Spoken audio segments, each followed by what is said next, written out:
Okay, we are live now. जुकाम ने बहुत अच्छे तरीके से पकड़ा हुआ है और होपफुली आपको मेरी आवाज़ सुनाई दिखाई पड़ रही होगी। मैं भी आपको दिख रहा होऊंगा, ऐसा मैं उम्मीद करता हूँ। नमस्कार साथियों, स्वागत है आप सभी का रियल न्यूज़ एंड एनालिसिस में। देश और दुनिया की तमाम खबरों को समेटे हुए स्वागत करता हूँ अपने सभी मित्रों का आज के रियल न्यूज़ एंड एनालिसिस में। उम्मीद है सभी लोग स्वस्थ, दुरुस्त, सुरक्षित सब है। उम्मीद है आप सभी लोग सुन पा रहे हैं। मैं एक बार चेक कर लेता हूँ। नमस्कार साथियों, स्वागत है आप सभी का रियल न्यूज़। हाँ ठीक है, तो चलिए शुरुआत करते हैं आज के सेशन की। आज जो है गंगा यमुनाएं बह रही हैं, जुकाम जो है वो हो चुकी है, सर्द गर्म का मौसम शुरू हो चुका है। आप लोग भी अपना ख्याल रखें और शुरुआत करते हैं साथियों आज के सेशन की। जैसा कि आप सभी को ज्ञात है कि आज के इस सेशन में हमेशा की तरह हमने जिस चीज़ पर सबसे ज़्यादा फोकस किया है वो है कि किस प्रकार से आपको एग्जाम पॉइंट ऑफ व्यू से जो सबसे महत्वपूर्ण जानकारियां हो सकती हैं वो आप तक पहुंचाई जाएं। अब आपकी भी ये जिम्मेदारी बनती है कि जब इतनी मेहनत हमने कर ही ली है आप तक नॉलेज पहुंचाने की, तो आप भी थोड़ी सी मेहनत कर लीजिए इस सेशन को शेयर करने की। जल्दी से सेशन शेयर करिए और जानिए क्या कुछ आज हम डील करने वाले हैं इस सेशन के अंदर। साथियों, हाल ही के अंदर एक बहुत ही जबरदस्त टर्म यूज में आ रही है और उस टर्म का नाम है फिनलैंडाइजेशन। फिनलैंडाइजेशन क्या है ये आज के सेशन में हम आपसे प्रॉपर तरीके से डिस्कस करेंगे। आप भी जल्दी से सेशन को शेयर कर दीजिए और जानना शुरू करिए क्या कुछ होने वाला है आज के इस सेशन में खास। क्लियर? चलिए, दूसरी महत्वपूर्ण बात जो आज के सेशन में डिस्कस की जाएगी, दुनिया के अंदर पोस्टर फटने शुरू हो चुके हैं क्योंकि लेबनान में तो 1 महीने का खाना बाकी है। बहुत से देश ऐसे हैं जहां पर फूड का संकट इतना बड़ा उत्पन्न हो गया है कि वहां पर सरकारों के खिलाफ मोर्चे लगने शुरू हो गए हैं। हे यूक्रेन, तुमने ये क्या कर डाला? हे रशिया, तुमने ये क्या कर डाला? आज के सेशन में हम इस विषय पर भी चर्चा करेंगे। तीसरी महत्वपूर्ण जानकारी जो आज हम आपको बताएंगे, जो बहुत अल्टीमेट इंपॉर्टेंट जानकारी होने जा रही है, वो ये है कि सुप्रीम कोर्ट ने फार्म बिल के ऊपर अपना एक पैनल बनाया था। उस पैनल ने अपनी रिपोर्ट दे दी है और उस रिपोर्ट के अंदर उसमें यह बात निकल के आई है कि फार्म बिल के समर्थन में देश के अंदर जो किसान हैं, majority of farmers were in support of farm bill. आज बहुत अल्टीमेट बात सीखने वाले हैं आप। इसके साथ साथ जो मिनिमम सपोर्ट प्राइस, जिसे आप न्यूनतम समर्थन मूल्य कहते हैं, उसके लिए अल्टीमेटली कौन सा फॉर्मूला अपनाया जाता है, आज के सेशन में सीखेंगे। बहुत अल्टीमेट सेशन होने वाला है, ये मैं आपको आश्वस्त कर रहा हूं। अपने हाथ में पेन पेपर लेके बैठिएगा, जरूर आपको बेहतरीन जानकारियां मिलने वाली हैं। साथियों, गर्मी का प्रकोप जारी है। जुकाम ने शायद आपको भी लपेट लिया हो, क्योंकि गर्मी और सर्दी जब एक साथ, यानी कुछ दिन पहले, मुझे याद है कि अभी से 10 दिन पहले हम रजाई ओढ़ के सो रहे थे और आज मेरे कमरे में एसी चल रहा है। तो अल्टीमेटली ये दोनों के बीच में जो ट्विस्ट आया है ना, ये सर्दी और गर्मी का जो ट्विस्ट आया है, इसमें सवाल बनता है बहुत बड़ा। और वो सवाल पता है क्या है? सवाल ये है जनाब कि मार्च में इतनी तेज गर्मी क्यों? तो आज के सेशन में आप सीखेंगे हीट वेव क्या होता है। बहुत अल्टीमेट जानकारी है, आज के सेशन में हम शेयर करेंगे। साथियों, मैंने कल परसों एक शेयर सेशन किया था, लेकिन वो आवाज़ ना आ पाने के कारण कंप्लीट नहीं हो पाया था। मैंने वो चीज़ लिया है यहाँ पर कि न्यूजीलैंड में कश्मीर फाइल्स करके जो फिल्म है, उसके शो पर क्यों प्रतिबंध लगा दिया गया है। ये 5 बड़े मुद्दे आज के इस सेशन के अंदर डिस्कस किए जाएंगे। इसके अलावा जो अन्य महत्वपूर्ण खबरें हैं जिनको आप लोगों को जान लेना चाहिए, जैसे नाटो की सेना ने हाल ही में कोल्ड रेस्पॉन्स 2020 के नाम से 22 के नाम से एक युद्धाभ्यास किया है। राजेश गोपीनाथन 5 साल के लिए टीसीएस के एमडी नियुक्त कर दिए गए हैं। एशियाई क्रिकेट परिषद के अध्यक्ष के रूप में जय शाह का कार्यकाल 1 वर्ष के लिए बढ़ा दिया गया है। यूएन वर्ल्ड हैप्पीनेस रिपोर्ट के अंदर भारत 136वें स्थान पर रहा है। बीपीसीएल गैर इंटरनेट उपयोगकर्ताओं को डिजिटल भुगतान की पेशकश करने वाली पहली कंपनी बन गई है। मालदीव सरकार द्वारा सुरेश रैना को स्पोर्ट्स आइकन पुरस्कार से सम्मानित किया गया है। पंकज आडवाणी ने 8वीं बार एशियाई बिलियर्ड्स का खिताब जीत लिया है। Bahrain Grand Prix Ferrari Charles Leclerc द्वारा जीत लिया गया है। 35वां सूरजकुंड अंतर्राष्ट्रीय शिल्प मेला हरियाणा में शुरू हो चुका है और सीआरपीएफ ने अपना 83वां स्थापना दिवस हाल ही में मना लिया है। इन तमाम खबरों का आज के सेशन में विस्तार पूर्वक अध्ययन करेंगे। इसके साथ साथ जरूरी जानकारियां जान लीजिए कि यदि आप में से कोई भी विद्यार्थी एसएससी सेक्शन के अंदर कोर्सेज ले रहा है तो जल्दी ले लेना, क्योंकि प्राइसेस बढ़ने वाले हैं। और हाँ, मेरा जो इकोनॉमिक्स का सेशन है वो इसी वीक में आपकी क्लासेस के रूप में आपको प्राप्त हो जाएगा अनअकैडमी के लर्निंग एप्लीकेशन पर। जो भी सेशंस हमारे ड्यू थे वो आपको मिल जाएंगे। इसलिए जो भी विद्यार्थी SSC, CGL, CHSL, JE, steno, phase 8 आदि एग्जाम की तैयारी कर रहे हैं, जल्दी से अपने कोर्सेज को स्ट्रीमलाइन कर लें, यानी कि इकोनॉमिक्स के बचे हुए सेशंस पढ़ने के लिए तैयार हो जाएं। साथ में यूपीएससी की तैयारी करने वाले विद्यार्थी ध्यान दें कि अनअकैडमी पर आप लोगों के लिए easy EMI options 0% interest rate के साथ उपलब्ध है। जल्दी से उन्हें ग्रैब कर लीजिए। रेफरल कोड अंकित 10 यूज करके अनअकैडमी के तमाम सब्सक्रिप्शंस पर 10% का डिस्काउंट प्राप्त कर लीजिए। साथियों, आज का मोटिवेशन क्या है? Life is not a problem to be solved but a reality to be experience. क्या बात है, थोड़ा फिलोसॉफिकल हो गई है ये लाइन, लेकिन इस फिलोसॉफिकल लाइन के मायने बड़े खास हैं। लिखा है कि life is not a problem to solve. हम लोग क्या सोचते हैं ना जी, मैं अपनी बताऊं, आप अपनी बताओ, हम दोनों आपस में बतियाते हैं तभी तो आनंद आता है। हम लोग ये मानते हैं कि जीवन में जो चल रहा है वो एक समस्या, जीवन में हमेशा हमें परेशानियां नज़र आती हैं। हमें नज़र आता है कि यार, अब से मुझे नज़र आ रहा है कि यार जुकाम हो गई है, हेल्थ बढ़ गई है, बच्चों की क्लास नहीं ले पा रहा हूँ, है ना, परेशानियाँ परेशानियाँ। देखो, परिवार से दूर बैठा हुआ हूँ, इतनी रात को भी अकड़ करके बैठा हुआ हूँ, थक चुका हूँ, फिर भी क्लास कर रहा हूँ। आपकी भी अपनी परेशानियाँ होंगी, आपकी अपनी परेशानियाँ होंगी कि यार सर इतना लेट क्यों पढ़ा रहे हैं, यूँ नहीं कि सुबह सुबह उठ के पढ़ा दें। आपकी परेशानियाँ होंगी कि यार वैकेंसी क्यों नहीं आ रही है, यार मेरा पेपर क्यों बिगड़ गया, यार कुछ क्यों नहीं हो रहा है। आप सोचेंगे कि बस इन परेशानियों से निजात पा जाऊँ ना, ज़िंदगी सेट हो जाएगी। साथियों, मैं आपसे ज़्यादा, कम से कम ये तो मैं आसानी से कह सकता हूँ, क्योंकि मेरे अवस्थी परिवार, अंकित परिवार को मैं अच्छे से जानता हूँ जनाब, कि आप लोग जितनी परेशानियाँ झेल रहे हैं उन परेशानियों से शायद मैं थोड़ा बहुत तो गुजरा होऊंगा कभी ना कभी। लेकिन मैं इतना आपको अश्योर जरूर कर सकता हूँ कि मैं ऐसे लोगों से मिल चुका हूँ जिन्होंने जीवन में बहुत कुछ प्राप्त कर लिया है, जो आपकी नज़र में सक्सेसफुल हैं। मतलब या तो वो आईएएस बन गए, आईपीएस बन गए, स्टेट सर्विसेज में चले गए हैं, राजनेता बन गए हैं। ऐसे लोगों के बीच में मैं उठता बैठता हूँ। लेकिन सच्चाई बताऊँ, जीवन में यार किसी की परेशानियाँ ख़त्म ही नहीं होती। आप कितने भी बड़े सफल व्यक्ति से मिल लो, उसकी अपनी परेशानियां हैं भाई। ये जो जिंदगी है ना, ये सही मायने में परेशानियों के साथ ही चलती है। अगर आपके मन में गलती से ये ख्याल आ रहा हो ना कि भाई जिस दिन मैं आईएएस बन गया उस दिन तो जिंदगी एकदम सेट हो जाएगी, गलत फहमी है, अभी से दूर कर लो। ये सेटिंग फेटिंग सब अलग चीज़ें हैं। आपको सेटिस्फेक्शन मिल जाएगा, बस इतने में ज़िंदगी जी लो। ये संभव नहीं है कि परेशानियां ख़त्म हो जाएंगी, तब अलग लेवल की होंगी भाई। शादी हो जाए, शादी ना हो तो शादी होने की टेंशन, हो जाए तो बच्चे होने की टेंशन, बच्चे हो जाए तो बच्चों के बड़े करने की टेंशन, पढ़ाई की टेंशन। जिंदगी जो है वो समस्याओं के साथ चलती है। तो आपकी लाइफ में जो परेशानियां चल रही हैं ना, उनको समझिए कि ये हमारी ज़िंदगी की सच्चाई है। अब इसको बेहतर कैसे बनाएं, बस यही ज़िंदगी है। वाह, आज का प्रवचन शानदार रहा, हमको ही पसंद आ गया, शाबाश। चलिए तो अब शुरू करते हैं जनाब आज के सेशन को।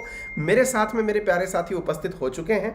जो भी मेरे प्यारे साथी इस समय मेरे साथ उपस्थित हैं, मधु, वैशाली, निकिता, आनंद, नितेश, सुमित, सत्यजीत, दुर्गेश, निधि, राजपूत, अमन, देवांशी, पिंकू, सभी साथियों को वेरी गुड इवनिंग। और शानदार जानकारी पढ़ने के लिए अब शुरू हो जाओ। 1, 2 and 3 आ जाओ बेटा। भाई साहब कहते हैं ना कि जब भी कभी लड़ाई हो रही हो ना, कभी भाई दूसरे आदमी को ना बिचौलिया बना के मत बुलाओ यार, नहीं तो भाई साहब वो फिनलैंडाइजेशन कर जाता है। नाम आप ही पढ़ लो, मुझसे तो पढ़ा और नहीं जा रहा, फिनलैंडाइजेशन, ठीक है ना। अब फिनलैंडाइजेशन क्या है, ये 2-4 बार बोल लोगे तो लगेगा कि कोई जोक कर रहा है। जनाब बात ऐसी है कि इस समय फ्रांस ने फिरकी ले ली भाई, किसकी? यूक्रेन की और रशिया की। क्या कहा कि यार हमें ऐसा लगता है ना कि ये यूक्रेन संकट फंकट दूर करने का एक ही तरीका है, और वो तरीका क्या है? बोले इसका फिनलैंडाइजेशन कर दो। अब भाई साहब आपके मन में ये सवाल आएगा कि साहब हमने ना एक बार 3 इडियट फिल्म देखी थी, है ना, और उसके अंदर वो जो किरदार था जिसके अंदर वो रेंचो जो है वो खड़ा होता है और खड़ा होकर के बोलता है, क्या बोलता है? खड़ा होकर के बोलता है, बोर्ड के ऊपर लिखता है प्री राजुविनाइजेशन, अपने दोस्त के पीछे, नाम के पीछे अनाइजेशन लगा देता है, जैसे कि कोई प्रक्रिया हो। देखिए फिल्म 3 इडियट। ऐसे ही समझो कि फिनलैंड के पीछे आइजेशन कर दिया, यानी क्या क्या फिनलैंड ने भी कोई ऐसी क्रिया करी है क्या? बिल्कुल करी है साहब। और आज के सेशन में यूक्रेन संकट का समाधान अगर आपसे भी पूछा जाए ना, तो असल में वो फिनलैंडाइजेशन कह लो या फिर भारत की विदेश नीति कह लो, अल्टीमेटली दोनों बातें एक ही हैं। और दुनिया जिस बात को मान रही है वो बात तो हमने बहुत पहले कह दी थी, समझ में लोगों के देर से आई है। आइए आज आपको फिनलैंड के नाम पर समझा देते हैं कि क्या है फिनलैंडाइजेशन, ठीक है ना। ये 2-4 बार बोल लोगे तो वैसे ही आनंद आ जाएगा, बोल लो अपने खुशखुशी के अंदर फिनलैंडाइजेशन फिनलैंडाइजेशन, है ना। आपस में ही एक दूसरे से बोल लीजिए, क्या पता कि फीलिंग आ जाए, है ना। चलिए तो अब मैं आपको बताता हूं कि फिनलैंडाइजेशन है क्या साहब। जब मैं आपको फिनलैंडाइजेशन बताऊं उससे पहले एक बार के लिए मैं आपसे रिवाइज करा देता हूं ये बात कि क्या आपको पता है कि यूक्रेन संकट का सही मायने में समाधान क्या है। आप चलिए मुझे कमेंट बॉक्स में बता दो, बस मैं ये समझ जाऊंगा कि आप लोगों को जियोपॉलिटिक्स जो है वो मैक्रॉन फैक्रॉन इन सब से ऊपर आपको आती है। बस एक बार कमेंट बॉक्स के अंदर जल्दी से बता दो कि यूक्रेन संकट का समाधान क्या है। या फिर एक काम करो, आप मुझे कमेंट बॉक्स में ये बता दो कि क्या नहीं हुआ होता तो आज रशिया ने यूक्रेन की हालत खराब ना की होती। बस ये जल्दी से बता दो यार, फिर मैं आगे बढ़ता हूं। आप कमेंट बॉक्स खुले हुए हैं, मैं इंतजार कर रहा हूं। एक विद्यार्थी ने लिखा है अंकिताइजेशन ऑफ करंट अफेयर्स। वाह भाई वाह रविंद्र सिंह, आपका भी लिखना हमें बहुत पसंद आया, मतलब मजा आ गया। एक बार जल्दी से बता दीजिएगा। एक विद्यार्थी लिख रहे हैं मिन्स्क एग्रीमेंट हो गया होता तो बहुत बढ़िया। चलिए, और अधिकांश विद्यार्थी जैसे श्रेयस ने लिखा, अक्षय ने लिखा, है ना, और ये उर्वशी ने लिखा, ये सब बच्चे जो लिख रहे हैं बहुत बढ़िया। बातचीत तो सब लिख रहे हैं, लेकिन एक पॉइंट कई बच्चे पकड़ गए, और वो क्या पकड़े मैं वो बता देता हूं। बच्चे पकड़ गए ये वाली लाइन जो यहां लिखी हुई है।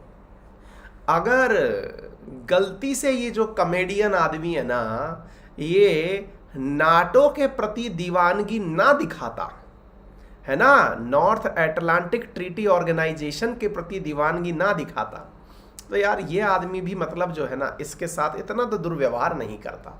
इसने जितनी जल्दबाजी दिखाई कि मुझे नाटो का सदस्य बना लो, मुझे बचा लो यूएसएसआर से, मुझे बचा लो रशिया से, भाई साहब उतना तेजी से इसने इस पर आक्रमण किया। यानी कि कुल जमा बात तो आपको पता है कि नाटो की जो इसकी जिद है ना वो इसको लपेटने के काम आ गई।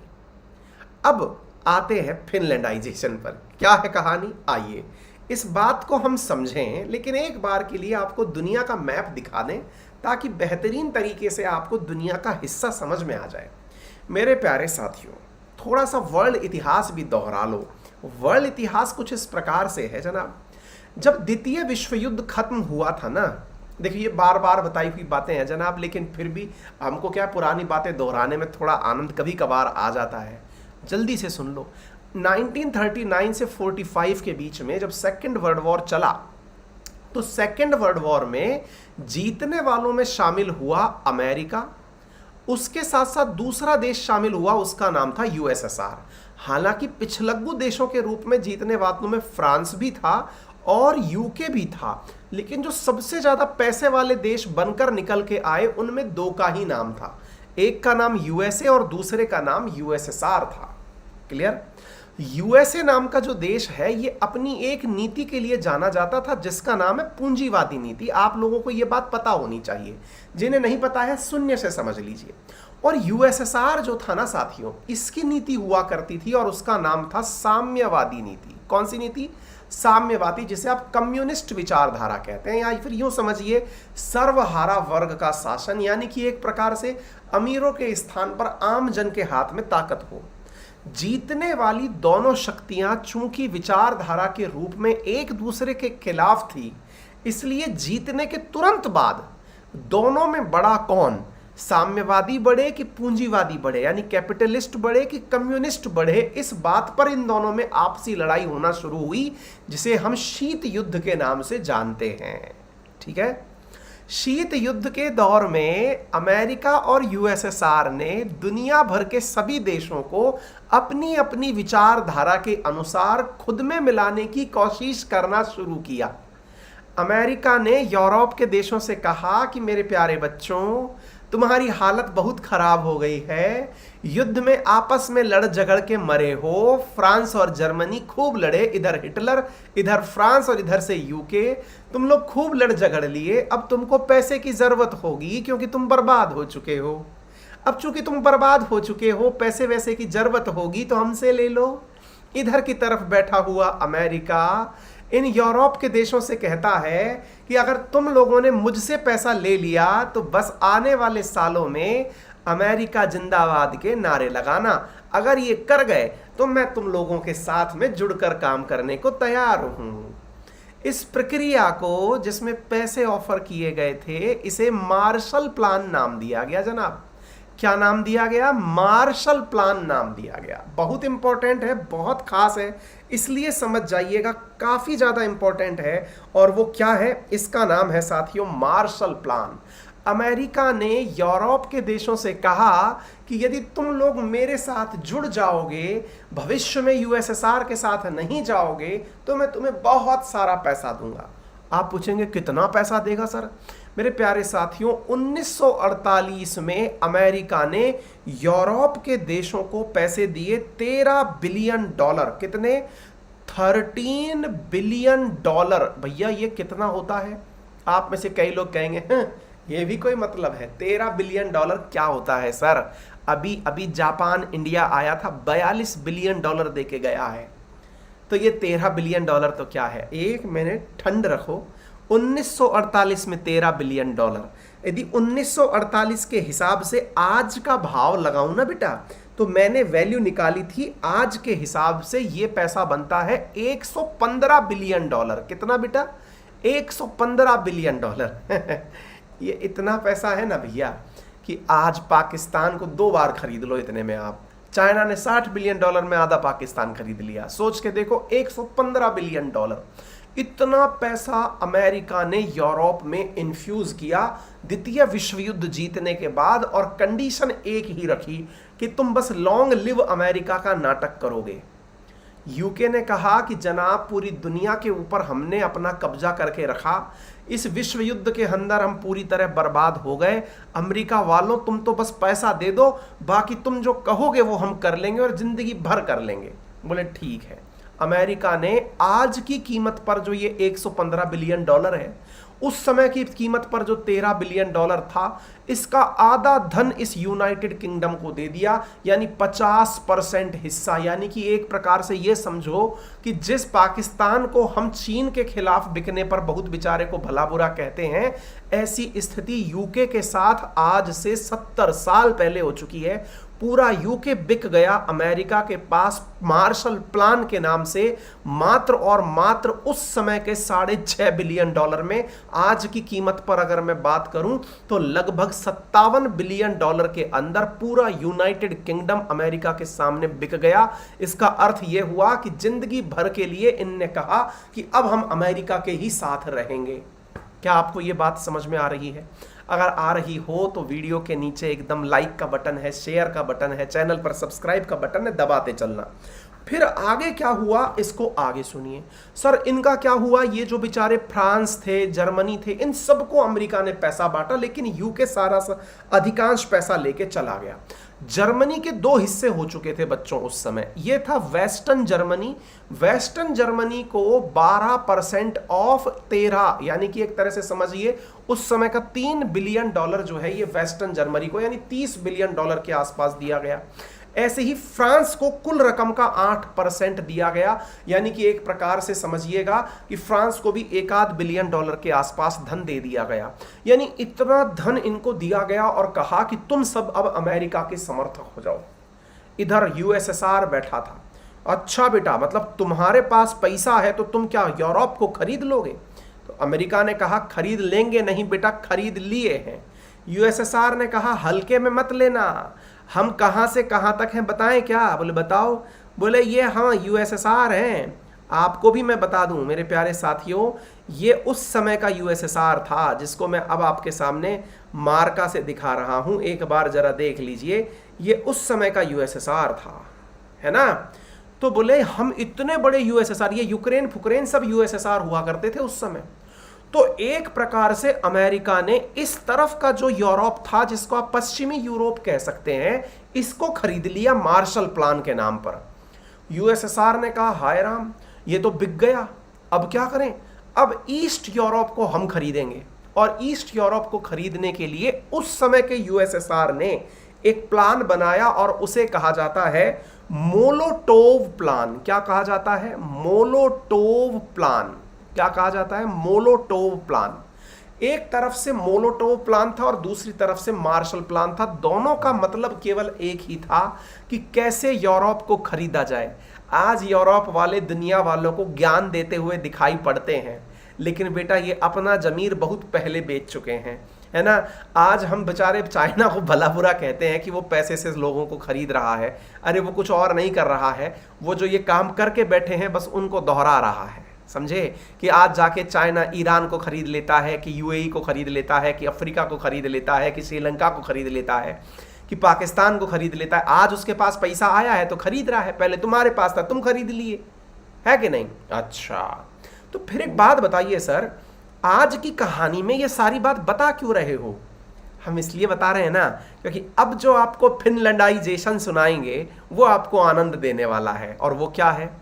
जब यूरोप बिक रहा था दो पैसे वालों के बीच में, उस समय एक देश था जो रशिया के मुंह पर बैठा हुआ था और उसका नाम था फिनलैंड। ये देखो, उस समय एक देश था जो कि रशिया के बिल्कुल मुंह पर बैठा हुआ था, उसका नाम था फिनलैंड। और ज्यादा जानकारी के लिए आप इसको ऐसे देख सकते हो, देखो उस समय के यूएसएसआर के बिल्कुल मुंह पर बैठा हुआ था, गल्फ ऑफ फिनलैंड में से होकर के तो सेंट पीटर्सबर्ग जो है उससे जहाज निकल करके यूं बाल्टिक सी में जाया करते थे।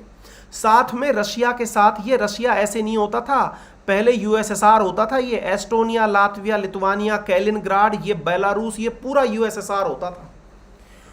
सोच के देखो, उस समय फिनलैंड के पड़ोसी बिक चुके थे और इस तरफ तो पूरा मामला ही यूएसएसआर विरोधी था। उस समय फिनलैंड की सरकार ने एक समझदारी का काम किया। आपको जान के आश्चर्य होगा, फिनलैंड ने वो काम किया जिसकी वजह से गुट निरपेक्ष आंदोलन लोगों की समझ में आ गया। क्या किया पता है? इसने 1948 में बैठ करके यूएसएसआर से समझौता कर लिया। इसने रशिया से पता है क्या समझौता किया? इसने कहा माननीय रशिया, हम फंस चुके हैं दोनों के बीच में, इधर अमेरिका हमें खरीदना चाहता है, इधर तुम हमें खरीदना चाहते हो। देखो भैया, हम तुम्हें गारंटी दे रहे हैं कि ना हम अमेरिका से पैसा लेंगे ना हम तुमसे पैसा लेंगे, लेकिन एक गारंटी चाहते हैं, हम किसी से पैसा नहीं लेंगे, बेचने के लिए हम बिकने के लिए खड़े हैं, मार्केट में खरीदार खड़ा है पैसा हाथ में लिए, और अगर हम बिक गए बेटा तो हम बिक गए तो तुम्हारी नाक में दम हो जाएगा, क्योंकि बिल्कुल तुम्हारे मुंह पर बैठेंगे बिक करके। ये गल्फ ऑफ फिनलैंड से होके तुम्हारे जहाज नहीं गुजर पाएंगे अगर हम बिक गए तो। सोच लो, बिकवाना चाहते हो हमें कि हमसे दोस्ती करना चाहते हो? रशिया उस समय यूएसएसआर हुआ करता था। यूएसएसआर ने कहा कि सौदा मंजूर है जनाब, बिकिए मत, साथ में जुड़ जाइए। साथ में जुड़ गए जनाब, यूएसएसआर और फिनलैंड दोनों साथ में जुड़ गए। और पता है किस तरह से जुड़े?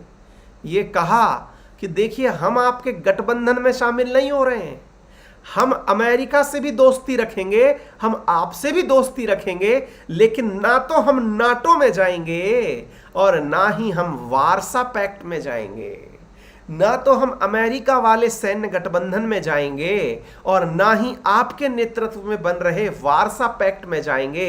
अगर आपको सौदा मंजूर हो तो रास्ता कबूल करो, अदरवाइज अपने रास्ते नाप लो। यूएसएसआर फिनलैंड की इस बात को समझ गया कि बेटा इसने एक हाथ में लड्डू और एक हाथ में बर्फी रख के फिर सौदा किया है, बता भैया क्या खाना है। फिनलैंड की इस बात को यूएसएसआर समझा और इन्होंने 1948 में बैठ करके एक दोस्ती करी जिसे फिनो सोवियत ट्रीटी कहा जाता है। जिसे क्या कहा जाता है? फिनो सोवियत ट्रीटी कहा जाता है। और इन लोगों ने बैठ करके ये दोस्ती कर ली। आपको पता है इस दोस्ती का परिणाम क्या निकला? परिणाम ये निकला कि आज तक फिनलैंड के ऊपर यूएसएसआर ने कोई हमला नहीं किया, रशिया ने आज तक इसको धमकी नहीं दी। इमानुएल मैक्रोन जनाब मजे ले लिए इस बात के ऊपर। किसके मजे ले लिए जनाब? इस बात के ऊपर यूक्रेन के। पता है क्या कहे यूक्रेन से? अरे सुनो यार, तुम काहे नहीं फिनलैंडाइजेशन कर लेते हो भाई? हैं? इमानुअल मैक्रोन 1 महीने से चल रहे युद्ध से दुखी हो गए। यूक्रेन से बोले यार सुनो, तुम ना यार गजब आदमी हो यार, तुम युद्ध में फंसे पड़े हो, तुमको पता है कि नाटो में जाके कर क्या लोगे? नाटो तुम्हारी बचाने इज्जत आज भी नहीं आया और ना बाद में आएगा। तुम फिनलैंडाइजेशन काहे नहीं कर लेते हो? बोले मतलब तुम कह दो ना यार रशिया के साथ कि देखो ना तो हम आप में मिलेंगे ना हम नाटो में मिलेंगे, हमें अकेले जी लेने दो, हो सकता है कि तुम्हें छोड़ करके रशिया जिंदगी आपको तुमको जी लेने दे।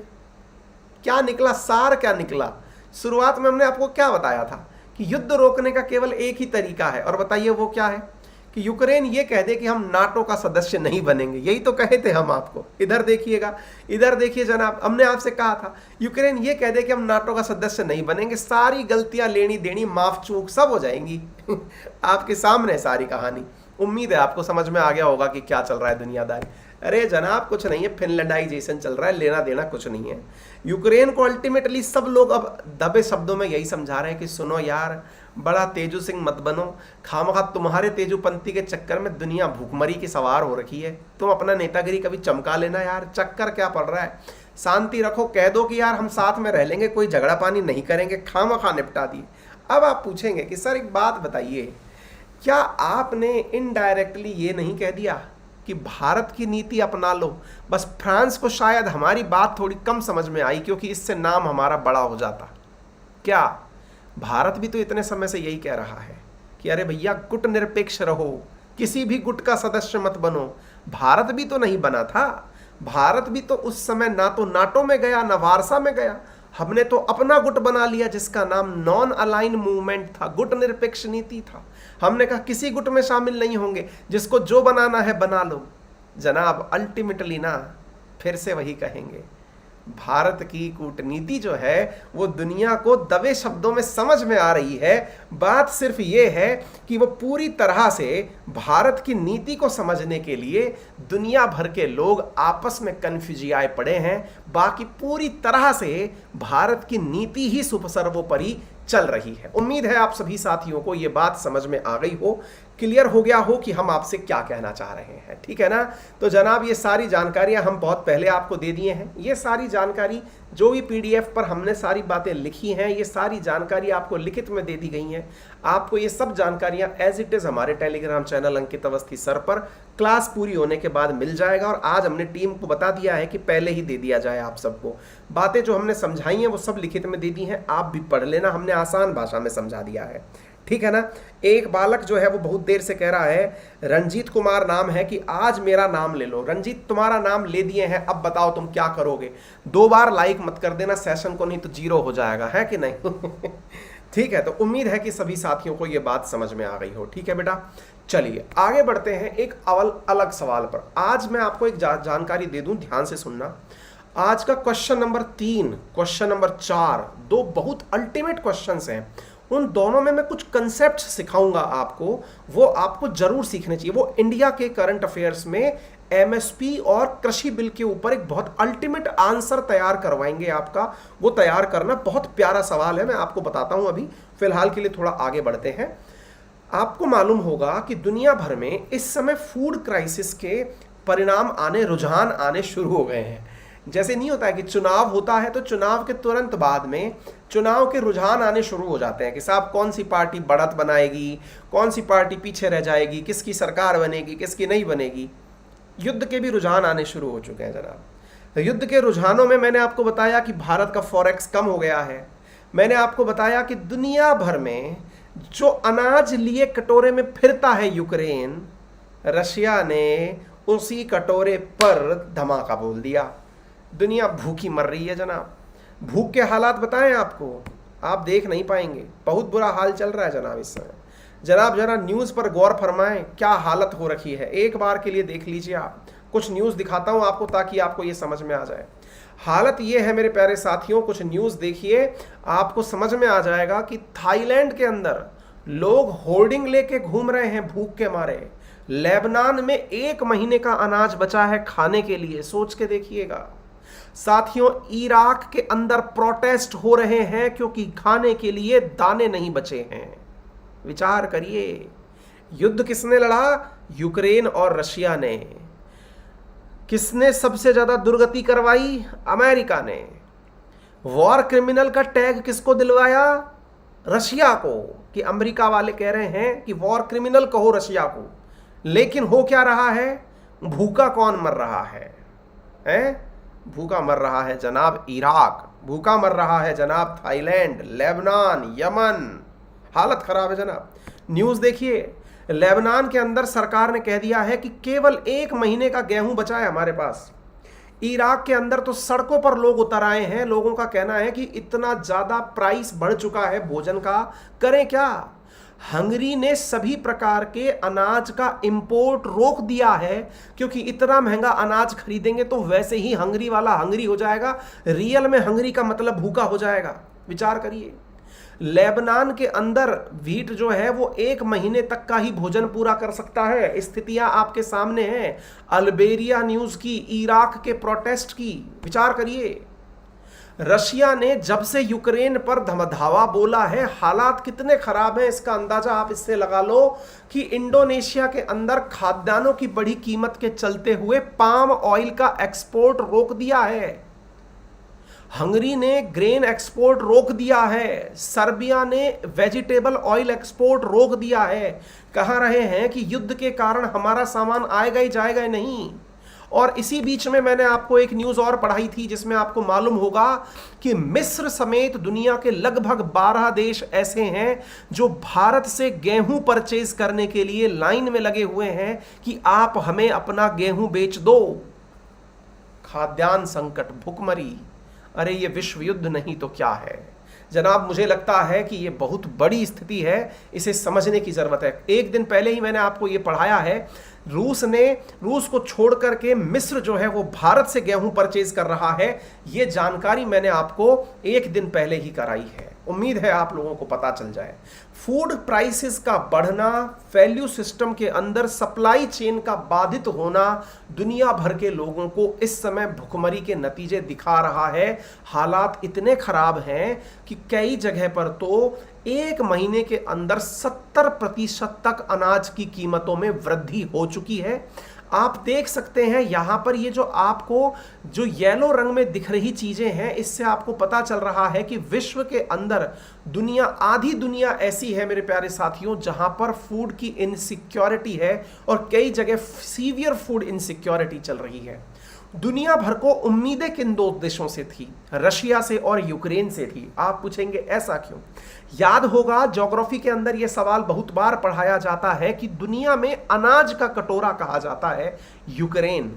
क्यों कहा जाता है? क्योंकि मेरे प्यारे साथियों ये जितना अनाज पैदा करता है उसका कम से कम 2.5 गुना अनाज एक्सपोर्ट करता है। देखो बेटा, ये जो आपको फिगर दिख रहा है, शायद मेरे पीछे होने की वजह से ना दिख रहा हो, ये समझिए कि ये यूक्रेन का फिगर है, तो ये इंपोर्ट और एक्सपोर्ट के अंदर लगभग 2.5 गुने का अंतर है। वहीं पर रशिया जितना अनाज खुद के लिए रखता है, खुद का कंजप्शन जितना करता है, उसका जस्ट डबल ये एक्सपोर्ट करता है। यानी यूक्रेन के अंदर सेल्फ कंजप्शन का 2.5 गुना एक्सपोर्ट है। इंडिया में उल्टा है, हम दुनिया का 2nd लार्जेस्ट गेहूं पैदा करते हैं, लेकिन कुल दुनिया में होने वाले एक्सपोर्ट का 1% एक्सपोर्ट भी हम नहीं करते हैं। आप सोच के देखिए कि दुनिया के अंदर जो कुल गेहूं का उत्पादन, कुल गेहूं का जो एक्सपोर्ट होता है ना मार्केट में, उसका 18% रूस से होता है, उसका 10% अकेला यूक्रेन से होता है। और ऐसी स्थिति में युद्धग्रस्त जब ये देश चल रहे हैं तो फिर खाद्यान्न की समस्या उत्पन्न क्यों नहीं होगी?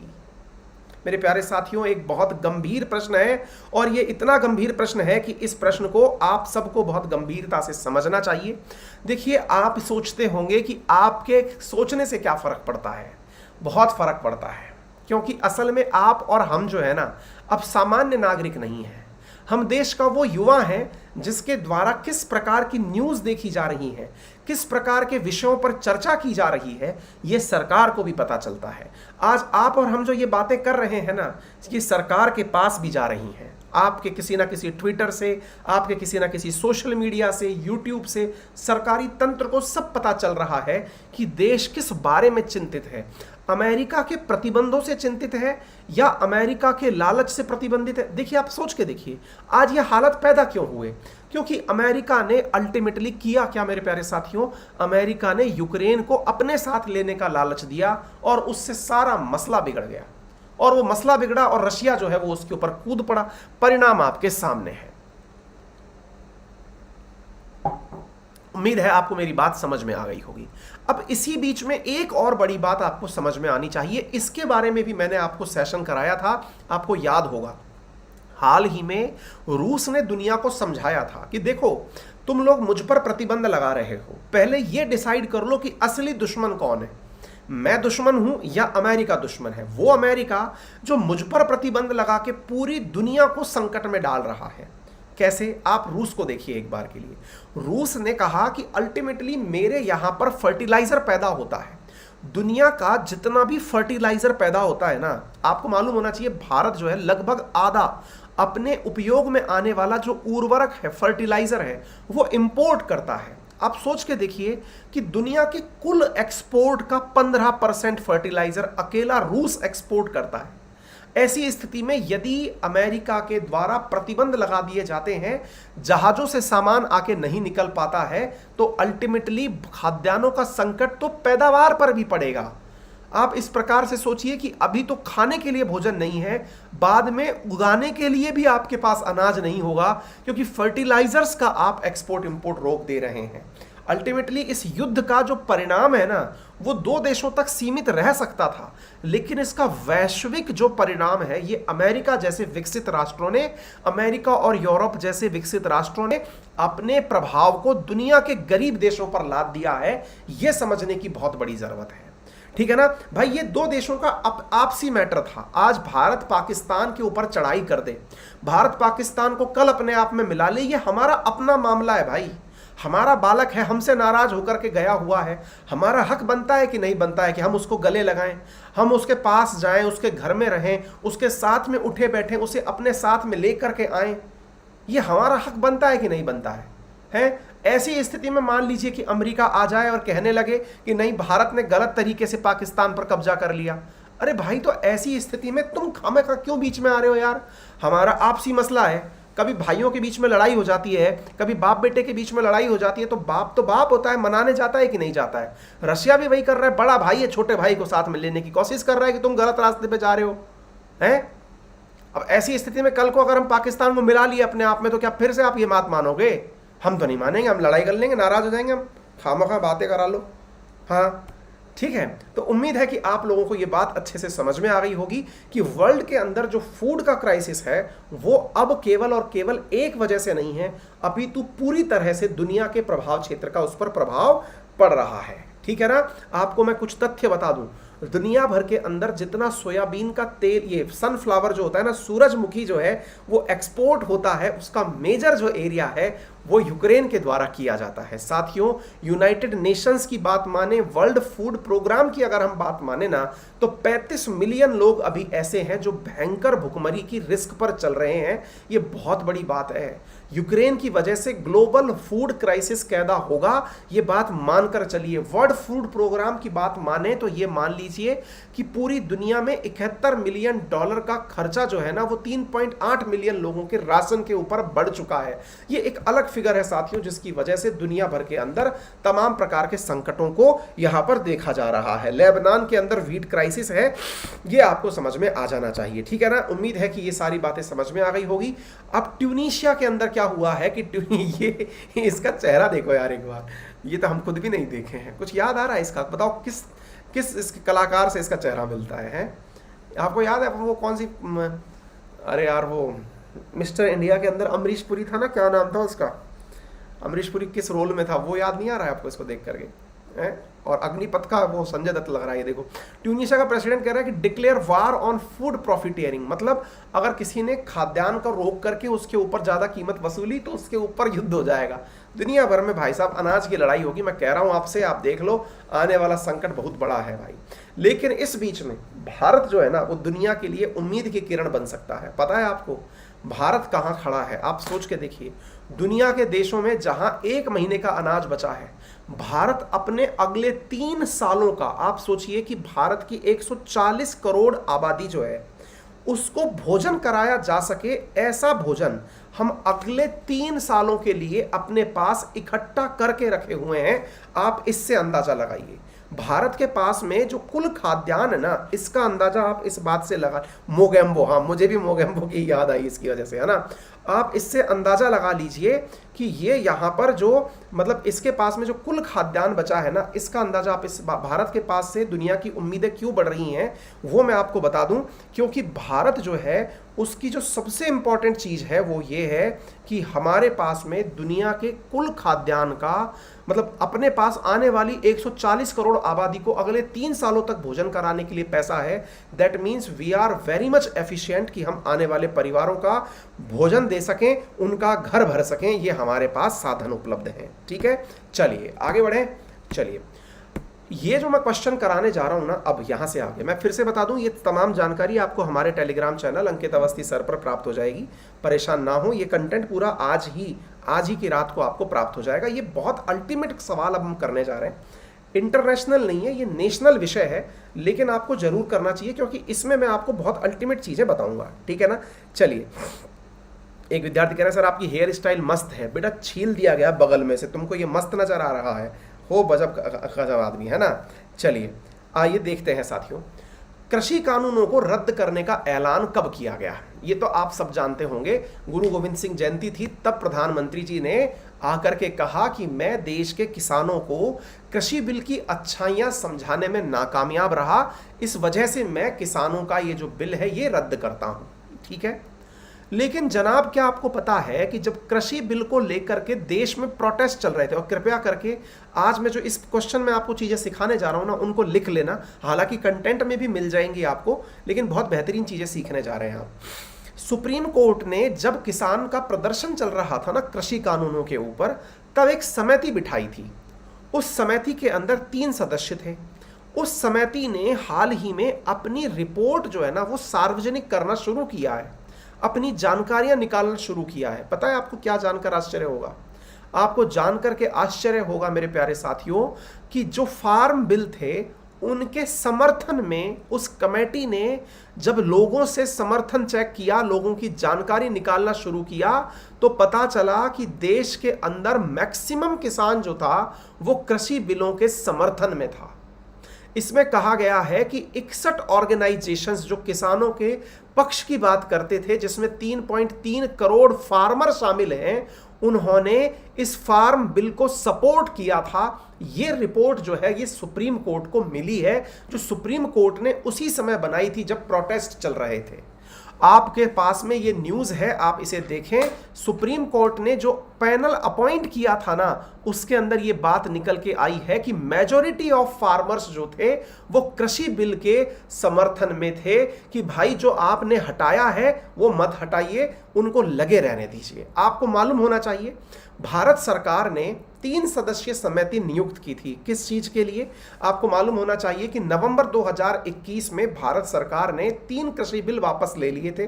कौन कौन से कृषि बिल थे ये मैंने आपके सामने नाम लिख दिए। आप लोग पहले भी इनका नाम काफी बार याद कर चुके हैं, तो फिलहाल मेरा मकसद ना तो इनकी अच्छाई और बुराई याद कराना है और ना ही ये बताना है कि कौन कौन से बिल थे। इतना याद कर लीजिए कि 3 कृषि बिल थे, और उन 3 कृषि बिलों को लेकर के ये न्यूज पढ़िए, देखिए आपको दिख जाए, 3 सदस्यीय समिति का गठन किया गया था। ठीक है ना। इस बिल के अंदर क्या अच्छाइयां थी, क्या बुराइयां थी, ये सब मैंने लिखित में दे दिया है, पढ़ लेना, ये बार बार मैं नहीं बताऊंगा। जनवरी 2021 में जब कमेटी बनाई गई थी तो उसके अंदर 3 लोग थे। कौन कौन से थे? इसमें एक थे अशोक गुलाटी, जो कि कृषि अर्थशास्त्री कहे जाते हैं। शेतकारी संगठनों से जुड़े हुए अनिल धनवत और प्रमोद कुमार जोशी, ये 3 लोग इसमें शामिल थे। अशोक गुलाटी, अनिल धनवत और प्रमोद कुमार जोशी। ये सुप्रीम कोर्ट ने अपने द्वारा समिति बनाई थी। साथियों, इस समिति ने जनवरी में जब बनाई गई थी ना ये समिति, इसने मार्च में ही अपनी सारी जानकारी एक सीलबंद लिफाफे में सुप्रीम कोर्ट को सौंप दी थी।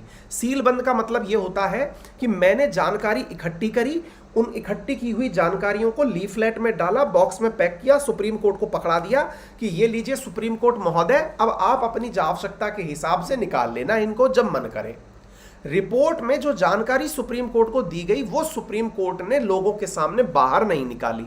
सुप्रीम कोर्ट उन जानकारियों को अपने पास रख करके बैठ गया। अशोक गुलाटी, अनिल धनवत और प्रमोद कुमार जोशी के नेतृत्व में बनी जो समिति थी, इसकी रिपोर्ट्स को सुप्रीम कोर्ट ने अपने पास छुपाकर रख लिया, यानी कि बचाकर रख लिया।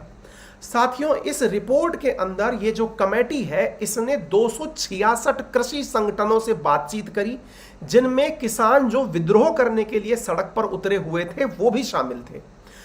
19,000 रिप्रेजेंटेशंस और 1500 से अधिक ईमेल्स जो है वो इस कमेटी ने प्रॉपर तरीके से रीड किए, अध्ययन किए और उन्होंने 19 मार्च को सुप्रीम कोर्ट को अपना लिफाफा पकड़ा दिया।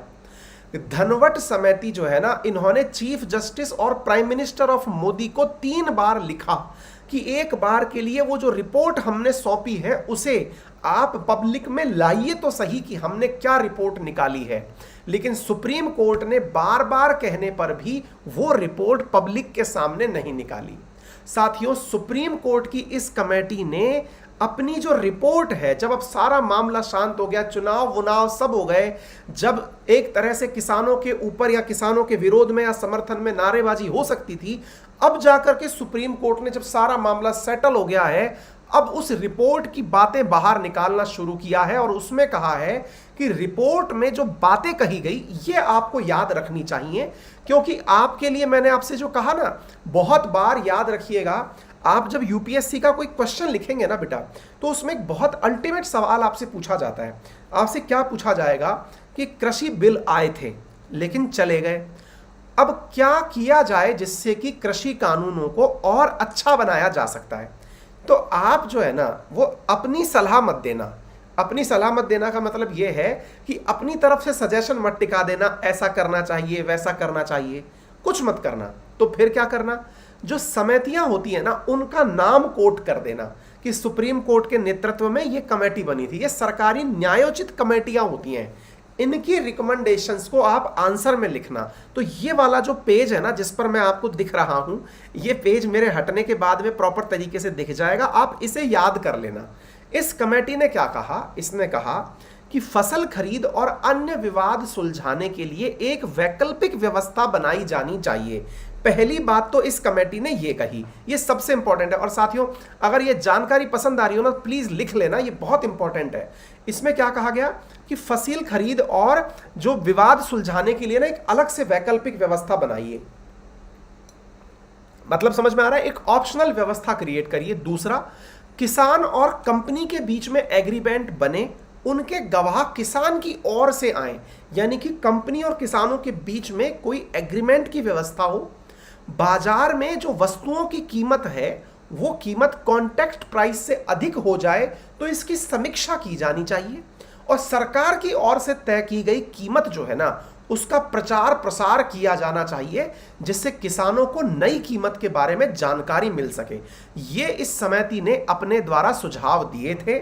साथियों, तबीयत बहुत ज़्यादा खराब है पर मैं गला खींच के आपको पढ़ा रहा हूं, क्योंकि आप सबका उत्साह इतनी रात को भी बना हुआ है, ये मेरे लिए अपने आप में एक मोटिवेशन है। इस मोटिवेशन की वजह से मैं आप लोगों के साथ जुड़ा हूं, ये बहुत ही शानदार चीज़ है। ठीक है, तो साथियों ये सारी जानकारियां जब निकल के आई तो इन जानकारियों के बाद में एक और बड़ी बात यहां पर निकल करके आई, और वो क्या थी साथियों, असल में बात ये निकल करके आई कि एमएसपी के मामले में सुधार किया जाना चाहिए। और मैं आपको आज यही एक इंपॉर्टेंट चीज पढ़ाने जा रहा हूं, एमएसपी मिनिमम सपोर्ट प्राइस के बारे में रिकमेंडेड सुधार क्या है, जो कि इस कमेटी ने नहीं दिया लेकिन किसानों की मांग है। किसान बराबर जिस चीज को मांगते हैं, स्वामीनाथन आयोग जिस चीज के बारे में बात करता है, वो मैं आपको इस बारे में और पढ़ाने जा रहा हूं। तो कृषि बिल में क्या सुधार हो सकते हैं वो पॉइंट मैंने आपको बता दिए।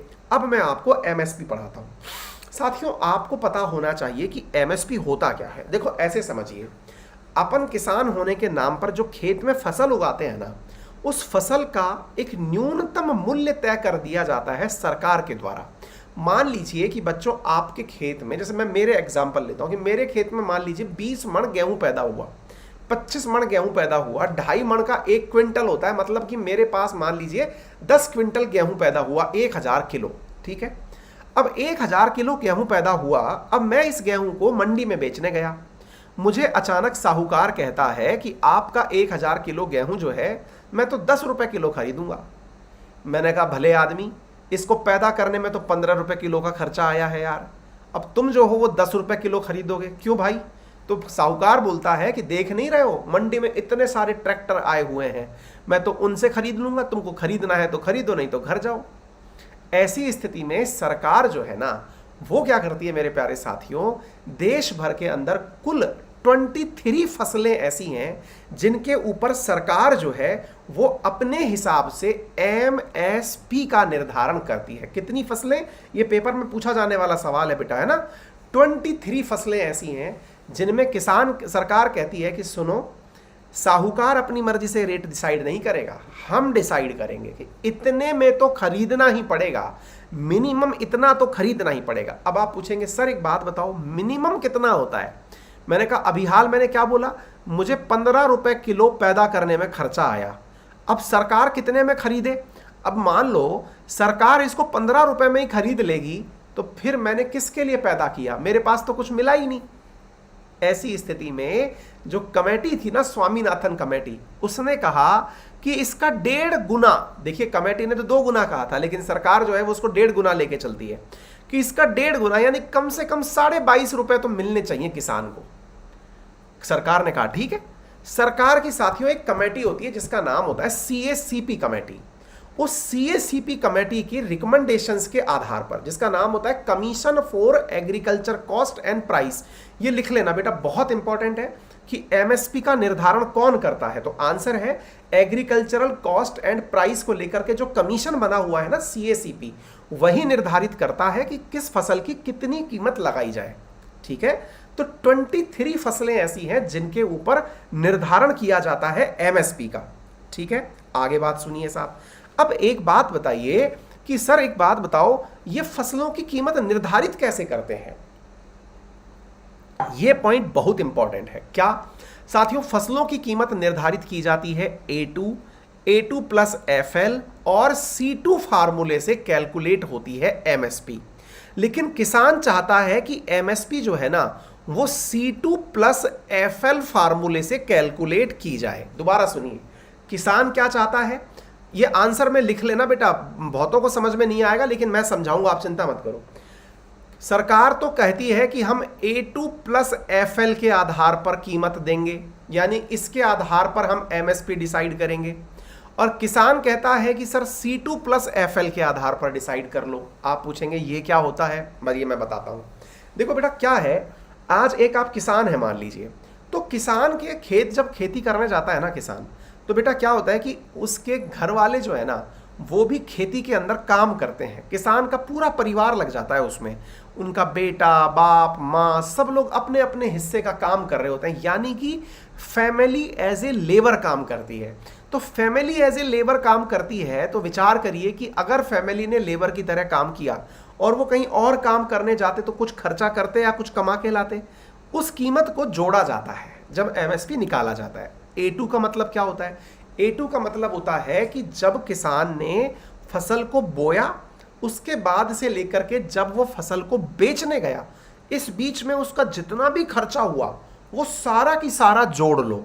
तो जो किसान की फसल के ऊपर खर्चा आया, जो पूरी तरह से आया, और जो फैमिली का लेबर यानी कि उनकी कीमत भी जोड़ ली, उन दोनों को मिलाकर उसका 1.5 टाइम्स जो है ना वो सरकार एमएसपी के रूप में, मिनिमम सपोर्ट प्राइस के रूप में देती है। लेकिन किसान क्या चाहता है? किसान चाहता है कि C2 प्लस FL दो। अब आप पूछेंगे ये साहब C2 प्लस FL क्या होता है? ध्यान से समझ में आ रहा है? अगर आ रहा हो तो थम्स अप करना, ये बहुत इंपॉर्टेंट बात सिखा रहा हूं मैं आपको, और ये बार बार सिखाने वाली बात नहीं है। एमएसपी का ये कंटेंट आपको कहीं मिलेगा नहीं, मैंने लिखित में दिया है हालांकि, ये सब चिंता मत करिए।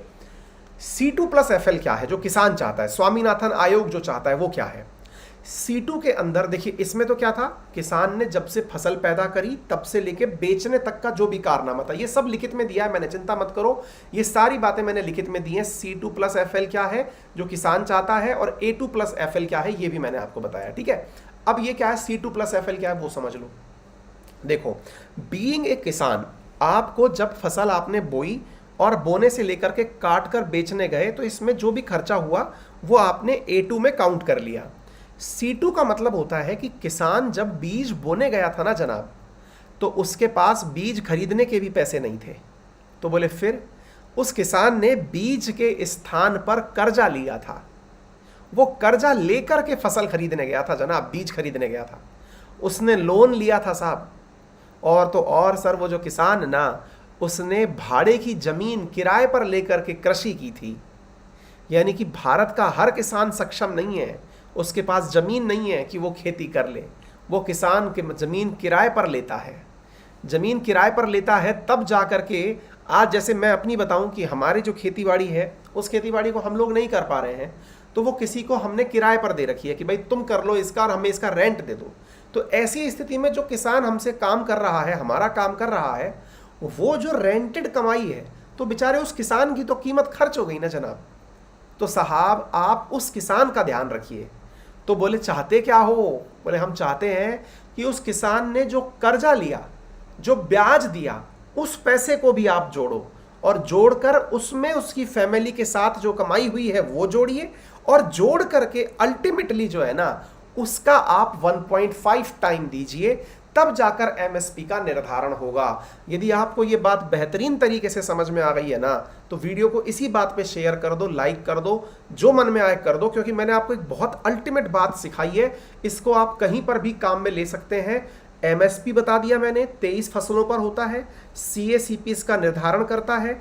कौन से फार्मूले से होता है? तो मैंने C2 + FL × 50% यानी 1.5 गुना समझा दिया है, और मैंने आपको A2 + FL का भी मतलब समझा दिया है। किसान क्या चाहता है? किसान चाहता है C2 + FL हो जाए, यानी कि उसकी जितनी भी कॉस्ट आई है ना वो सारी जुड़ जाए। उम्मीद है आप लोगों को ये बात बेहतरीन तरीके से समझ में आ गई होगी।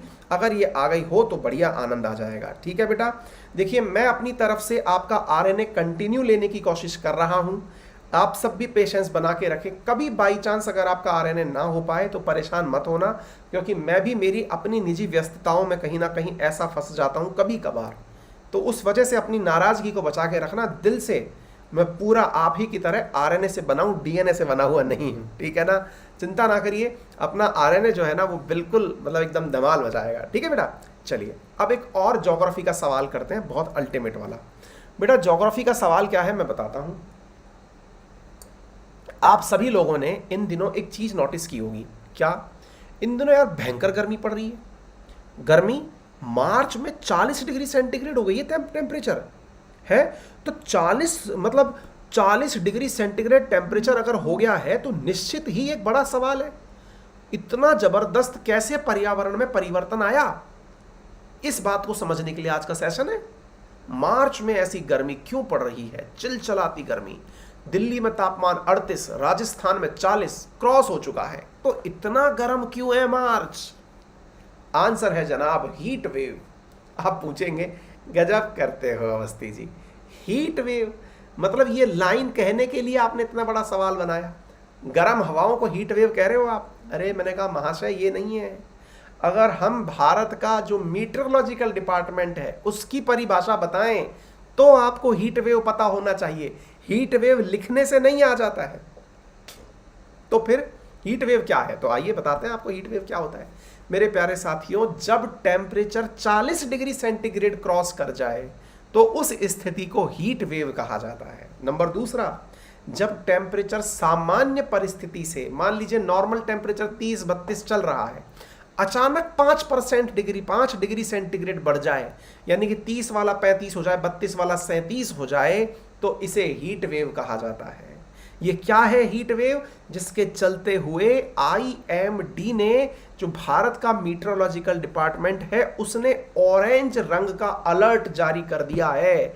संडे जो है वो हॉटेस्ट कहा गया था। अप्रैल के अंदर हालत इतनी खराब है, तो ये क्या है जिसके चलते हुए IMD ने ऑरेंज अलर्ट दे दिया है? आइए मैं आपको बताता हूं। तो मेरे प्यारे साथियों, ऑरेंज अलर्ट तब होता है जब मैक्सिमम टेम्परेचर नॉर्मल टेम्परेचर से 4 से 5 डिग्री सेंटीग्रेड ज्यादा हो जाए, और रेड अलर्ट दिया जाता है जब मैक्सिमम टेम्परेचर 6 डिग्री सेंटीग्रेड ज़्यादा हो जाए। ये तथ्य है जो लिख लीजिएगा, याद कर लीजिएगा। गर्मी के समय में ऐसा मौसम जो कि मार्च से जून के बीच में आता हो, नंबर एक बात, और जिसकी वजह से टेम्परेचर में एकदम ज़बरदस्त इंक्रीमेंट हो जाता हो। पहाड़ी स्थानों पर टेम्परेचर 30 डिग्री सेंटीग्रेड से ऊपर चला जाता हो और जो प्लेन एरिया है वहां पर 40 डिग्री सेंटीग्रेड से ऊपर टेम्परेचर चला जाता हो, तो उसे हीट वेव सिचुएशन कहा जाता है।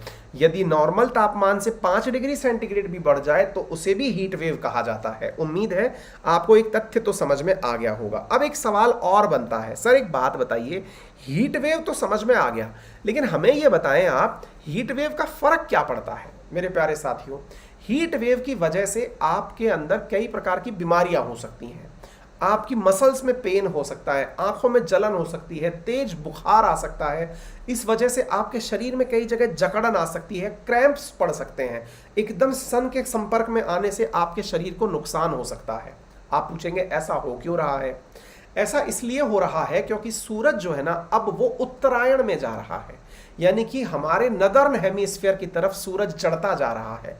ऐसी स्थिति के अंदर हवाओं का दाब कई बार बढ़ जाता है और प्रेशर इंक्रीज हो जाता है। और ये जो हाई प्रेशर हवा में इंक्रीज होता है ना, इस हाई प्रेशर की वजह से जो सूरज का तापमान है वो हवा की, जमीन की हवा को ऊपर नहीं उठने देता और उसी क्षेत्र के तापमान को बढ़ा देता है। ये परिस्थितियां ज्यादा दिनों तक नहीं चलती, मुश्किल से 4-5 दिनों तक हीट वेव की सिचुएशन आती है, लेकिन इस वजह से तापमान बढ़ जाता है। ठीक है, तो उम्मीद है आप लोगों को हीट वेव क्यों बनती है ये समझ में आया होगा, और हीट वेव क्या होता है ये समझ में आया होगा। फाइनली आपको ये समझ में आया होगा कि मार्च का तापमान क्यों बढ़ रहा है। फिर से कह रहा हूं, ये कंटेंट आप लोगों को क्लास पूरी होने के बाद में हमारे Telegram GK by Ankit Awasthi sir या अंकित अवस्थी सर पर मिल जाएगा। आपको सभी क्लास की नोटिफिकेशंस मिल जाएंगी। मेरा रेफरल कोड है अंकित10, जिसका यूज करके आप अनअकैडमी पर कोई भी क्लास पे 10% डिस्काउंट प्राप्त कर सकते हैं। ठीक है, अब साथियों एक ऐसी खबर जिससे कि आप अवश्य ही कनेक्टेड रहे होंगे। खबर है द कश्मीर फाइल्स के बारे में। पता हो कि कश्मीर फाइल्स वो फिल्म है जिसको कश्मीरी पंडितों पर हुए नरसंहार को दर्शाने के लिए बनाया गया है। भारत के अंदर कश्मीर में रह रहे कश्मीरी पंडितों पर हुए अत्याचारों को दिखाने के लिए, 5 लाख से अधिक कश्मीरी पंडितों को कश्मीर से निकाल देने के लिए, कश्मीरियों के ऊपर हुए मांस हत्याकांड को दर्शाने के लिए यह फिल्म बनाई गई। लेकिन इस फिल्म के बन जाने के तुरंत बाद, रिलीज होने के बाद देश भर में इस खोज बहुत हाथों हाथ लिया गया। लोगों ने इसे बहुत देखा, सराहा, और एक ऐसी चीज जिसके ऊपर कभी चर्चा नहीं हुई, इस पर चर्चा होना शुरू हुआ। लेकिन हाल ही में न्यूजीलैंड नामक जो देश है, उसने अपने यहां पर इस फिल्म पर सेंसर लगा दिया है। आप पूछेंगे सर बहुत सारे देश सेंसर लगा सकते होंगे, लगाती होंगे, हमें क्या पता न्यूजीलैंड का ही नाम क्यों लिया। न्यूजीलैंड जैसे देश वो हैं जिन्हें अपनी अभिव्यक्ति की आज़ादी यानी फ्रीडम ऑफ एक्सप्रेशन बहुत पसंद है। ये भारत जैसे मुद्दों पर भी चुप नहीं रहते, ये भारत के मुद्दों पर भी मुंह खोलकर बोल सकते हैं। अभिव्यक्ति की आज़ादी के नाम पर ये अपने आप को लोकतांत्रिक देश बताते हैं। ये कहते हैं कि मीडिया, अखबार, फिल्में, ये सब समाज के हिस्से हैं, इन्हें अपनी बात कहने का अधिकार है। लेकिन जनाब, कहने की दांत और हाथी के दांत खाने के और दिखाने के और हैं, और यही हुआ।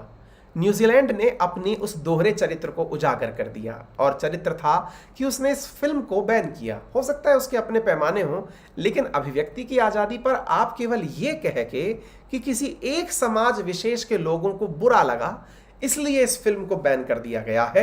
ये अपने आप में कहीं ना कहीं लोकतंत्र के नाम पर दोगले रवैये को दर्शाता है।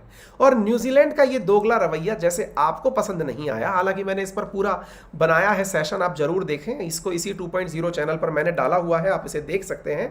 लेकिन मेरे प्यारे साथियों, इस बात को जैसे ये आपको पसंद नहीं आई, क्योंकि इस बात के पसंद ना आने के पीछे बहुत बड़ा वजह यह है कि यहाँ के जो चीफ सेंसर हैं उन्होंने कहा कि मुस्लिम कम्युनिटी ने इसके ऊपर कंसर्न रेज किए थे कि सर इसकी वजह से दिक्कतें हो जाएंगी। हालांकि न्यूजीलैंड ने ऑलरेडी इस फिल्म को R16 का वो दिया था, मतलब एक प्रकार से नोटिस दिया था, या फिर ये समझिए कि उस कैटेगरी में रखा था जिसको केवल 16 साल से ऊपर के लोग देख सकते हैं। लेकिन इसी बात का खुद न्यूजीलैंड के अंदर जो वहां के पूर्व प्रधानमंत्री और विदेश मंत्री हैं, जिनका नाम है विंस्टन पीटर, उन्होंने खुद की सरकार को कटघरे में डाल दिया है। उन्होंने कहा कि आतंकवादियों के खिलाफ, अत्याचार करने वालों के खिलाफ बोलना गुनाह कब से होने लगा भाई? है, अगर किसी जगह पर ऐसा प्रदर्शन हुआ, भारत के अंदर कश्मीर में हिंसा हुई, इस बारे में अगर कोई फिल्म प्रदर्शन कर रही है इस बात को, तो यह गलत कैसे हो सकता है? तो न्यूजीलैंड की जो सरकार है जेसिका अर्डेन की, उनके खिलाफ उनके ही पूर्व प्रधानमंत्री जो है वो खुलकर सामने आ गए हैं और उन्होंने पूरी तरह से समर्थन किया है। किस बात का समर्थन किया है? इस बात का समर्थन किया है कि भाई ये मतलब कोई मतलब ही नहीं निकलता है इस बात का, ठीक है ना। तो न्यूजीलैंड का जो ये रवैया है, ये बात पूरी तरह से समझ में आनी चाहिए। और उन्होंने कहा कि न्यूजीलैंड को ये बात नहीं भूलनी चाहिए कि 15 मार्च को हमारे ही देश में आतंकी हमला हुआ था। आतंकी हमले की घटना को अगर आप छुपाना चाहते हो और इस तरह की वारदातों को आप दुनिया तक नहीं पहुंचाना चाहते हो, तो ये आपका दोहरा रवैया हो सकता है, ऐसा कहकर के उन्होंने बात की है। विवेक रंजन अग्निहोत्री जो इस फिल्म के निर्माता हैं, उन्होंने न्यूजीलैंड सरकार के द्वारा किए गए इस बात पर पूरी तरह से निराशा व्यक्त की है और एक कैंपेन चलाया है, जिस कैंपेन के अंदर ये बात की गई है कि लोग ज़्यादा से ज़्यादा साइन करें और मतलब फिल्म देखने के लिए सरकार को मनाएं। भारत का जो न्यूजीलैंड में जो एम्बेसी है, उसने कहा, एक प्रॉपर तरीके से प्लेस नोट निकाला और उसमें कहा, disinformation surrounding the release of Kashmir file, कीवी सीने गोर look forward to watching the movie in the spirit of freedom of expression, है ना। और ऐसी स्थिति में इन्होंने ये कहा है कि फिल्म ना दिखाया जाना, और अब हम उस बात को फिर से दिखाने की तरफ बात कर रहे हैं, यानी कि भारत सरकार न्यूजीलैंड के साथ बात करके इस फिल्म को दिखाए जाने के बारे में चर्चा कर रही है। भारत सरकार निरंतर इसके प्रयास में लगी हुई है। इसके ऊपर भारत सरकार ने प्रॉपर तरीके से एक नोट निकाला और उन्होंने कहा कि मीडिया के अंदर जो प्रॉपर तरीके से एक न्यूज़ निकाली गई थी कि जो फिल्म है द कश्मीर फाइल्स वो नहीं दिखाई जा रही है, इसके बारे में इन्होंने कहा कि हमारी सरकार से लगातार बातें चल रही हैं और ऐसी स्थिति में जो कंट्रोवर्सी क्रिएट हो रही है कि न्यूजीलैंड जो है वो इस फिल्म को नहीं दिखाना चाह रहा है, हमारे और न्यूजीलैंड सरकार के बीच में एक अच्छा रिश्ता है और इसके चलते हुए हम यहाँ पर चाहते हैं कि मतलब सरकार जो है वो निश्चित ही इस चीज़ को आगे देखेगी और आगे चलाएगी। मतलब एक तरह से ये समझ के चलिए कि भारत अपनी फिल्म वहाँ पर दिखा पाएगा, ऐसी बात यहाँ पर कुल मिला करके निकलती हुई प्रतीत हो रही है, ठीक है ना। इसके साथ साथ ये फिल्म भारत भर के अंदर तमाम जगह काफ़ी अच्छा कार्यक्रम कर रही है, लेकिन वहीं राजस्थान के अंदर एक जगह है जिसका नाम है कोटा, वहाँ पर जो है इस फिल्म के प्रदर्शन के ऊपर धारा 144 लगा दी गई है, क्योंकि इसकी वजह से मतलब एक प्रकार से शहर के अंदर सामाजिक तत्वों के आपस में भिड़ जाने की अंदेशा व्यक्त किया जा रहा है। फिलहाल के लिए इतना ही। उम्मीद है आप सभी साथियों को यह जानकारी समझ में आई हो। मैं पूरी तरह ड्रेन हो चुका हूँ। आप सभी का बहुत बहुत धन्यवाद। यहाँ से आगे मेरे प्यारे साथियों, आप लोगों के लिए हमारे द्वारा 10 इन्फॉर्मेटिव क्वेश्चंस भी दिए गए हैं, जिन्हें आप प्रॉपर तरीके से जरूर करें। प्रॉपर एनालिसिस के साथ दिए गए हैं, जो क्लास पूरी होने के बाद टेलीग्राम पर डाल दिए जाएंगे। आप उन्हें जरूर पढ़ लें, क्योंकि इसमें मैं रीडिंग लगाऊंगा, आप रीडिंग लगाएंगे, बात एक ही है। आप इन्हें पढ़ लें। और हमने प्रॉपर तरीके से कंटेंट आपका जब RNA बंद भी रहा था तब भी बंद नहीं किया था, आपको ये जानकारियाँ उपलब्ध कराई जा रही हैं, ठीक है बेटा। आप ये सारी जानकारियाँ अच्छे से हमारी क्लास पूरी होने के बाद में इंफॉर्मेटिव क्वेश्चंस के रूप में प्राप्त कर लें। RNA जो कि रियल न्यूज़ एंड एनालिसिस है, वो हमेशा की तरह आपका रेगुलर मिलता रहेगा। इसके अलावा हमारी क्लास के अंत में हम आपको कुछ महत्वपूर्ण जानकारियाँ भी साझा करते हैं। उन महत्वपूर्ण जानकारियों में जैसे जानकारी है कि 22 मार्च वर्ल्ड वाटर डे के रूप में सेलिब्रेट किया गया है। और सबसे इम्पॉर्टेंट बात जो मेरे SSC के विद्यार्थी हैं वो ध्यान दें कि हमारी जो प्राइसेस है ना वो बढ़ने जा रही हैं। यदि आप मेरे साथ जुड़ करके पढ़ना चाहते हैं तो आप अनअकैडमी पर मेरा रेफरल कोड अंकित 10 यूज़ करके कोर्स ले सकते हैं और SSC कैटेगरी के अंदर बढ़ रहे प्राइसेस से बच सकते हैं। मैथ्स, रीजनिंग, इंग्लिश तमाम क्लासेस आपको एक ही सब्सक्रिप्शंस में प्राप्त हो सकती हैं। आइकॉनिक जो प्राइसेस हैं, यानी कि आइकॉनिक कोर्सेज जिसमें हम मेंटरशिप देते हैं, उसमें लोन फैसिलिटी भी अवेलेबल है। आप UPSC के सब्सक्रिप्शंस लोन फैसिलिटी के साथ भी यूज़ में ले सकते हैं। मेरा रेफरल कोड है अंकित 10, जिसका यूज़ करके आप अनअकैडमी पर 10% डिस्काउंट प्राप्त कर सकते हैं। फिलहाल के लिए इतना ही। अपना ख्याल रखें, बड़ों का सम्मान करें, छोटों को प्यार दें, अपना व्यक्तित्व इस प्रकार से विकसित करें कि महिलाएं आपके साथ सुरक्षित महसूस करें। धन्यवाद।